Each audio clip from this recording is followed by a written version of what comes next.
Magandang araw mga ka-PNN, nandito tayo ngayon sa Mindiola sa Maynila. Isang araw bago ang nakatakdang trillion peso march.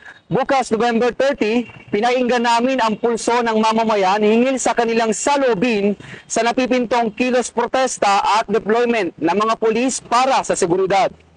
Sa isinagawang panayam sa ilang residente at commuters sa paligid ng Maynila, karamihan sa kanila ay sumusuporta sa karapatan ng mga ralistang mapayapang pagpapahayag ng salubin. Ngunit umaasa rin sila na mananatiling maayos at walang kaguluhan ang aktibidad. Sana hindi magkagulo, then sana tahimik lang.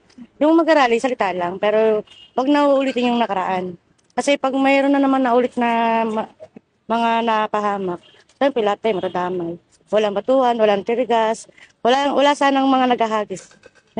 Sana yung sa rally naman, yung mga panawagan ko naman, sana mag-ingat sila ngayon, lalo na mainit ngayon ng panahon.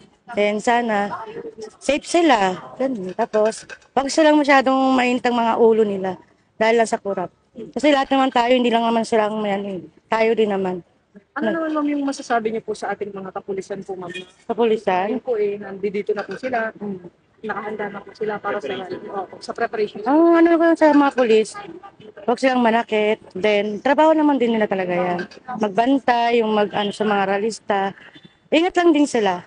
Para yung hindi na ulitin yung nangyari sa kanila noon, ng mga nasugatan.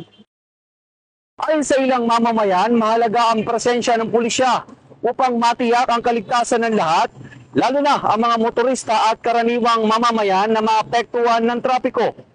Mayroon din namang nananawagan sa mga ralista at sa pulisya na panatilin ang disiplina, iwasan ang karahasan at igalang ang karapatan ng bawat isa upang maging mapayapa ang kilos protesta. Sa panig ng pulisya, tinitiyak nilang ipapatupad ang maximum tolerance at nakatuon ang kanilang operasyon sa pagprotekta sa publiko at sa mga kalahok sa rally.